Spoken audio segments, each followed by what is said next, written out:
तो अब स्पर्मेटोजेनेसिस हो गया। मैंने क्या बोला था, स्पर्मेटोजेनेसिस किसके अंदर होगा, टेस्टिस। टेस्टिस के अंदर सेमीफिलियस ट्यूब के अंदर, सेमीफिलियस ट्यूब किसके अंदर, ये टेस्टिस हो गए। मेल रिप्रोडक्टिव सिस्टम का मेल रिप्रोडक्टिव सिस्टम हो गया।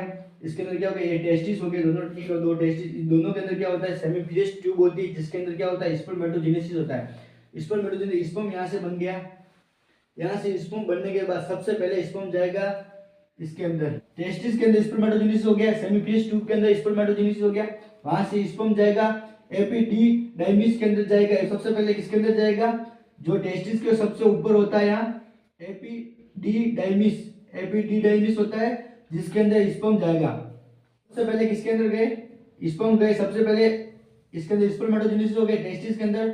फिर स्पर्म जाएंगे सबसे पहले, जो टेस्टिस के ऊपर होता है एपिडिडाइमिस होता है, एपिडिडाइमिस होता है, जिसके अंदर स्पर्म जाएंगे, और उसके अंदर स्पर्म का क्या होगा, स्पर्म एक तो मैच्योर होंगे और उनकी मोटिलिटी होगी।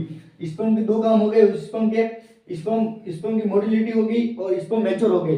अब स्पर्म एपिडिडाइमिस से मैच्योर और मोटिलिटी होने के बाद स्पर्म सब, उसके बाद सेकंड जाएंगे, वो जाएंगे फर्स्ट इसके अंदर जाएंगे एपी जाएंगे वास्ट डिफरेंशिया, वास्ट डिफरेंशिया से होते हुए स्पर्म जाएंगे, स्पर्म वास्ट डिफरेंशिया से होते हुए यहाँ से होते हुए आएंगे, थर्ड नंबर पे आएंगे, वो आएंगे सेमिनल वेसिकल के अंदर आएंगे। वास्ट डिफरेंशिया से होते हुए स्पर्म आएंगे सेमिनल वेसिकल, इसके अंदर भी दो काम होंगे स्पर्म के साथ। ये क्या था, वेसिकल के अंदर भी स्पर्म के साथ दो काम होंगे। एपिडिडाइमिस के अंदर क्या हो गया, मैच्योर हो गए, मोटिलिटी हो गई। उसके बाद वास्ट डिफरेंशिया के अंदर गया स्पर्म, भी वास्ट डिफरेंशिया के अंदर गए, फिर वहां से होते हुए स्पर्म आएगा सेमिनल वेसिकल। सेमिनल वेसिकल ये दो काम करेगा, ये तो स्पर्म को एक तो एनर्जी देगा फ्रक्टोज, स्पर्म को क्या देगा, फ्रक्टोज देगा, कुछ सीमन देगा, उसको खाने पीने के लिए कुछ तो देगा, फ्रक्टोज देगा उसको, स्पर्म को सेमिनल वेसिकल क्या करेगा, फ्रक्टोज देगा और फ्लूइड देगा। सेमिनल वेसिकल क्या देगा, ये सीमन फ्लूइड देगा और फ्रक्टोज देगा स्पर्म को।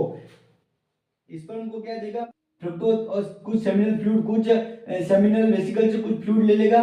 उसके बाद जाएगा स्पर्म, फिर जाएगा प्रोस्टेट ग्लैंड पे, यहां से होता हुआ फिर आएगा प्रोस्टेट ग्लैंड पे। प्रोस्टेट ग्लैंड में कुछ सीमन कुछ फ्लूइड होगा, वो स्पर्म को दे देगी।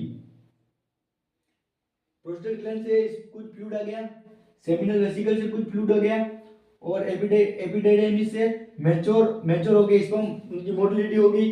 फिर उसके बाद इसके वास्ट डिफरेंशिया हो गए सेमिनल वेसिकल, जहां से फ्रक्टोज और कुछ सेमिनल फ्लूइड कुछ फ्लूइड ले लिया। उसके बाद आएगा प्रोस्टेट ग्लैंड। प्रोस्टेट ग्लैंड के बाद आने के बाद वो आएगा, उसके बाद आएगा एक डक्ट होगी यहाँ पे, इंजेक्युलेटरी डक्ट, इंजेक्युलेटरी डक्ट आएगी। उसके बाद क्या होगा, स्पर्म आएगा इंजेक्युलेटरी डक्ट से होता हुआ आएगा, इंजेक्युलेटरी डक्ट से होता हुआ आएगा, फिर आएगा या पेनिस से। जब इजेक्युलेटरी डक्ट पे आएंगे, फिर क्या से आएगा, प्रोस्टेट ग्लैंड से इजेक्युलेटरी डक्ट पे आएगा स्पर्म, स्पर्म इजेक्युलेटरी डक्ट पे आने के बाद यहाँ से फिर स्पर्म आएगा, बाहर आएगा। और जब इंटरकोर्स होगा, यहाँ पर एक और होती है बल्बो यूरेथ्रल ग्लैंड, यहाँ पर एक ग्लैंड होती है बल्बो यूरेथ्रल ग्लैंड, ये भी कुछ स्पर्म को कुछ फ्लूइड देती है। ये कब देती है, ये इंटरकोर्स के टाइम ही देती है। प्रोस्टेट ग्लैंड से, प्रोस्टेट ग्लैंड के बाद आने के बाद स्पर्म जाएगा, वो जाएगा एक यहाँ पर डक्ट होती है जिससे बोलते हैं इजेक्युलेटरी डक्ट। इजेक्युलेटरी डक्ट से होता हुआ स्पर्म आएगा, बाहर आएगा, पास करेगा, पेनिस से पास करेगा। और यहाँ पर एक बल्बो यूरेथ्रल ग्लैंड भी होती है, जो क्या होती है इंटरकोर्स, इंटरकोर्स के टाइम ही ये सिक्रेशन करती है और ये स्पर्म के साथ कुछ फ्लूइड ऐड करती है।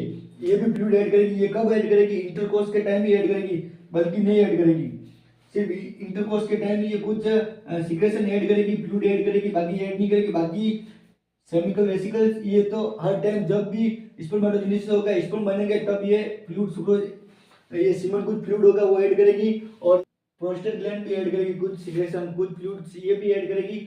मेन ये होती है, मेन जो फ्लूइड और सीमन जो फ्रूक्टोज जो एनर्जी देती है स्पर्म को होती है, जो स्पर्म के अंदर ज्यादा मात्रा में फ्लूइड और जो एनर्जी देती है स्पर्म को, वो होती है सेमिनल वेसिकल, जिसकी इसकी मेजर कंट्रीब्यूट होता है, ये ज्यादा कंट्रीब्यूट करती है स्पर्म के अंदर फ्रूक्टोज और सेमिनल फ्लूइड का। उसके बाद प्रोस्टेट ग्लैंड भी कंट्रीब्यूट करती है, लेकिन ज्यादा सेमिनल वेसिकल होती है जो ज्यादा कंट्रीब्यूट करती है ये हो गया स्पर्म का पाथवे। स्पर्म कहाँ से कौन कौन सा रूट होता है? टेस्टिस में सबसे पहले टेस्टिस का आता है, टेस्टिस से एपिडिडाइमिस से आता है, जहाँ पर मैच्योर होते हैं, मोटिलिटी होती है उनकी, वहां से वास्ट डिप्रेसा के अंदर आता है स्पर्म। स्पर्म वास्ट डिप्रेसा होता हुआ थर्ड नंबर पे आता है सेमिनल वेसिकल। सेमिनल वेसिकल के अंदर जो ज्यादा कंट्रीब्यूट करता है, फ्लूइड का ज्यादा कंट्रीब्यूट करता है, और ये एनर्जी खाने खाने पीने की चीजें देता है स्पर्म को, ताकि वो आगे जा सके आराम से। ये ज्यादा कंट्रीब्यूट करता है, ज्यादा मात्रा में सीमेंट फ्लूइड होता है उसको ऐड करता है। उसके बाद 4 नंबर में हम देखते हैं प्रोस्टेट ग्लैंड, जहाँ से स्पर्म होता है वो प्रोस्टेट ग्लैंड से आता है। स्पर्म ने ऑलरेडी कुछ कंट्रीब्यूट कर लिया होता है ज्यादा मात्रा में, उसके बाद कुछ यहाँ प्रोस्टेट ग्लैंड से भी कंट्रीब्यूट करता है, फ्लूइड लेता है, सीमन लेता है। उसके बाद स्पर्म जाता है इजेक्युलेटरी डक्ट। इजेक्युलेटरी डक्ट से होता है स्पर्म पेनिस से बाहर निकलता है, और यहाँ पर एक बल्बो ग्लैंड होती है जिसका काम क्या होता है, वो इंटरकोर्स, जब इंटरकोर्स होगा उसी टाइम पे बल्बो ग्लैंड कुछ सीमन पास करेगी, जिससे वो उसका भी अगर इंटरकोर्स नहीं होगा तो वो सीमन के साथ फ्लूइड ऐड नहीं होगा। ये हो गया स्पर्म का पाथवे। स्पर्म कहाँ बनता है? टेस्टिस के अंदर बनता है, सेमीफिनिश ट्यूबल के अंदर बनता है, और उसका पाथवे कहाँ कहाँ से होता हुआ आता है और कहाँ कहाँ से कुछ चीजें लेते हुआ बाहर आता है। तो ये हो गया स्पर्म का पाथवे। तो आप वीडियो को लाइक शेयर कमेंट करो, और